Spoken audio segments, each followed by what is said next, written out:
What's up, guys? It's Ghostrick Guardian, part of Yugi Bros. Today I'm going to be giving you my Ghostrick anti-meta deck profile. I've been playing Ghostrick since they first came out. I've always just kind of been my favorite deck, so go over a quick profile real quick. It's 20 monsters, 13 spells, and 7 traps. Alright, so let's get started. First, run 3 Ghostrick Jiangshi. Jingshi, however you pronounce it. Searcher of the deck. Every Ghostrick deck should probably run 3. It's a staple of 3. Just gets you what you need in your hand, gets you your hand traps right away, which is pretty much how Ghostricks function. Next, I only run 1 level 2 and 1 Nekimusume, 1 cat girl. She just helps you with the field lock that I'll explain later. Then for the hand traps, I run 3 Ghostrick lanterns, 3 Ghostrick Marys, 2 Jack Frost, and then 2 Ghostrick Spectres. The reason I run the 2 Spectres is because I won't always have my field spells out, which, you know, any face down defense your opponent can't attack, and they attack directly. So when that does happen, you know, at least I get a +1 off of it and to protect my monsters. Plus, Spectre combos really well with Jiangshi. They attack Jiangshi, flip, search Spectre, add Spectre to hand, so Jiangshi's destroyed. Spectre's effect, special summon Spectre face down defense, draw 1. So it's kind of like a quick, like a quick plus. I do play only 2 Jack Frost because I only run 2 of the Ghostrick field spells, so I won't always have direct attacks. But it's a decent opening, card having your open hand, and it can definitely help out, especially with the dual hand plays. Then I run 3 Lantern. Lantern's really good because it's kind of like a Spectre, kind of like a Jack Frost. When your opponent declares a direct attack or an attack on a Ghostrick monster, I can negate the attack and special summon Lantern. So all the level 1s make rank 1s real easy, and this one's just kind of extra defense, serves 2 purposes. And then finally I run 3 Mary, which in my opinion is the best hand trap because it can it has more than one use, honestly. So when you take any damage, direct attack, whatever it's going to be, you just pitch it to the grave. You can special summon any Ghostrick monster from your deck and face down defense. So say you want to make a rank 1 play, so you say you want to pitch Mary, special summon Lantern face down, your opponent passes, flip Lantern, then you can normal summon a Jack Frost, then you can make your dual hand. So it helps out real quick that way. Or you can, pitch your Mary, set Jiangshi, get your search. So, not to mention she can make the rank 1 plays herself. So I think in my opinion, she's the best. She's very useful. And then kind of the non-Ghostrick cards, like the tech cards, that makes this kind of anti-meta. I run 2 Fossil Dynas. This card just kills special summoning, so it has your opponent can't. Well, neither player can special summon, which you would think kind of hurts the Ghostricks and the hand traps. But once you have a field set, it actually helps, a pretty good amount. And then when it's flipped up, it destroys all special summon monsters on the field. So you kind of gotta watch when you use this. But I would rather lose a hand trap or 2 on the field while my opponent loses, whatever it could be. It could be a Nekroz, could be a Dante, whatever it may be. So this can definitely wipe board, and especially in this current meta when special summoning is everything. Next, I run 2 Vandy's Fiend. Tributing summoning is really easy in this deck, and you just set a hand trap, your opponent ends, then you get Vanity's, summon it. Shuts down a lot of decks. Decks require special summoning, so it's really easy to just sit on Vanity's Fiend if you need to stall while you get your pieces set up, or it's good to just kind of field lock. This deck can field lock pretty well. Next, 1 of monsters. I run 1 Neospatian Grandmole. Pretty self-explanatory. It bounces back problematic cards turn after turn. It also comes in handy with the field lock because it bounces set back up. Say you have Nekimusume, as soon as they resummon it, it gets flipped right back down. So Grandmole, definitely one of my favorite cards, and it's definitely extremely useful. And then 1 Time Lord, which I think should see a lot more play, but it really doesn't. So if you can't be special summoned, but you can normal summon it if you don't have any monsters, and when it attacks or attacked on, you take no damage. But when that happens, at the end of the battle phase, all your opponent's monsters on their side of the field return to the hand, and they take damage for it. So it's like a monster giant Trunade where they take damage. It's like a super Grand Mole. It's really useful, especially if you're stuck. Now onto the spells. I run 2 terraformings to get to my field spells not only quicker, but to get to the one I might need in whatever situation I'm in. 2 dualities, just to kind of speed it up a little, try to get as much consistency out of it as I can. 2 swords of concealing lights, if I need to set up for the Ghostrick Knight play, or if I just need to buy some time. It's definitely useful in this deck. Say I have my field spell, I can, play this card, and I can attack directly, even push for game. Super good anti-meta card is Kaiser Coliseum. Your opponent can't control more monsters than you, so if you can sit Kaiser Coliseum Vanity's Fiend, so you have to special summon, you have to normal summon or tribute summon a monster that has to, you have to tribute summon, which means while I have this on the field, you have to play something that can survive an attack from Vanity's Fiend. It's just not going to happen. Then I have 2 Recurring Nightmare. This lets you add 2 dark monsters with 0 defense from your graveyard to your hand. So it basically helps you recycle your hand traps. So you run 3 Lantern and you have 2 Spectre.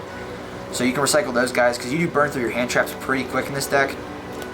And if you're running low on Dual Hand can also be brought back to your extra deck with this, which does let you get into more rank 1 plays.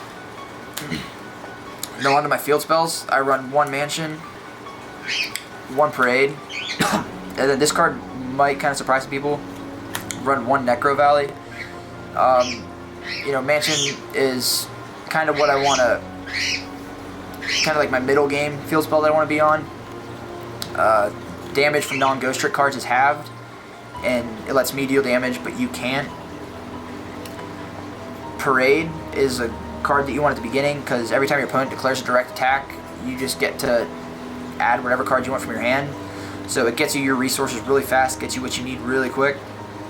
But the only downfall is that your opponent takes no damage, so you can't use this all game, but it's definitely good for the first, however many turns. And then Necro Valley, this is kind of just like the meta side in, because, the only time I'm bringing back from the grave would be detaching a Dual Hand or Alucard from a Fallen Angel or a Recurring Nightmare. But, if I have this set up, this card hurts, Necros and Burning Abyss a lot more than it's going to hurt my deck. It's just a problematic card for a lot of, meta decks right now, and even not a lot of meta decks. Tellers can't bring back with Call of the Haunted. Rogue decks can't, just use their graveyard. It's a great card that shuts down the grave, which is a huge aspect in the game.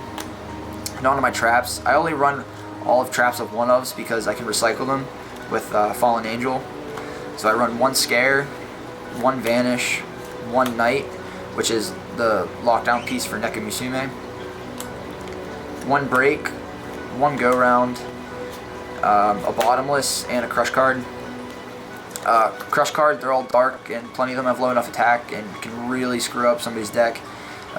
It's an awesome card. Every Ghost deck should run it now that it's back at 1. And Bottomless, I decided to do Bottomless rather than Solemn Warning because you don't take the life point hit, which 2,000 isn't a lot, but Bottomless does get the banish out of it, so it's kind of just like a personal choice. Ghostrick Go Round, because it stays on the field, and I only run 1 of it, so it'd be like my last choice to recycle. But the fact that it stays on the field is useful, and a lot of the times if I do have my Vanity's Fiend set up or something like that, there might only be 1 Ghostrick card that I want to flip back up. I run 1 Break. It's not that it's a bad card, it's not that it's not a good card or anything like that, but because I can recycle it, there's no need to run it at more than 1. It can be useful to, go for a rank, rank 3, rank 1, or whatever next turn, but then I can just detach and bring it back. Ghostrick Knight is usually the card that if I lose, I'm going to want to grab again, because while I control a Ghostrick, you can't flip summon. This entire deck just puts your monsters face down. Tons of cards do it. Jack Frost does it. Go Around will do it. Scare does it. You know, and once you're flip face down, you can't flip that back up. Nekomatsume's on the field. Any level 4 or higher monster, normal or special summon, is instantly flipped down. So, you know, if I can have these two on the field set up with, you know, a Vanity's Fiend, or, you know, what most commonly happens with a spoiled, or with an Angel of Mischief, then, you know, you summon it, it gets flipped down, you can't bring it back. And even if you can get rid of Knight, you can't declare an attack that same turn. So it buys me time to be able to recycle it. And then finally Vanish, which is kind of just more defense purposes. Like, if I have my board, like my, you know, field lock set up, I just have Vanish in the back, you know, just in case you try like Dark Hole or Regeki or anything like that. So on to the extra deck. I really only use 6 cards in my extra deck, and the rest are kind of in here for, you know, whatever reason. 1 Lionheart, because, you know, if the situation is right, I can get 3 level 1s on the field pretty easy, and this can be like a win condition, you know. So, but basically what it does, it has 100 attack, can't be destroyed by battle, but the damage, so like when I attack, you take damage that I would take from the battle, and I can detach 1 XYZ material, and you take my damage too.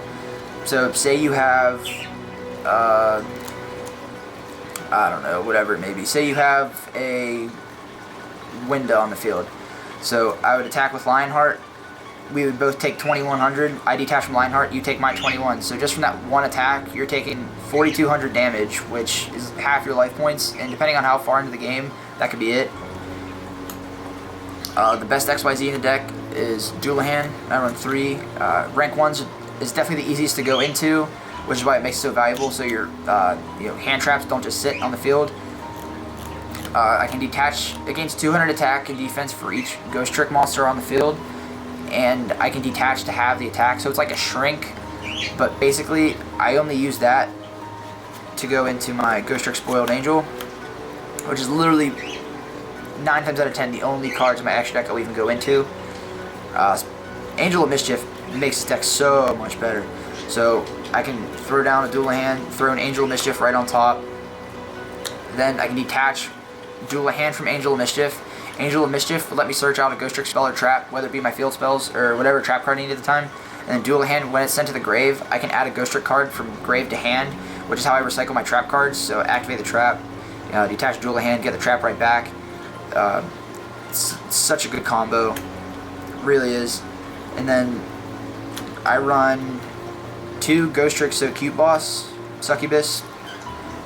I can't even make it, but it's a Ghostrick XYZ, and so I feel the need to put it in. And then finally, I run 3 Alucard, which I actually can go into, but I rarely do. But it's probably one of my favorite cards in the game, so I have to run 3. And it's the boss monster of the Ghostricks. But you know, this deck's pretty good. Definitely shuts down the meta pretty well. It's a little slow though, so hopefully if the meta slows down, or, you know, I've been thinking about running 3 upstarts, but I'm not too sure about it. But that's my Ghostrick deck, so definitely comment down below and tell me what you like, tell me what you think I can change. So thanks guys, see ya.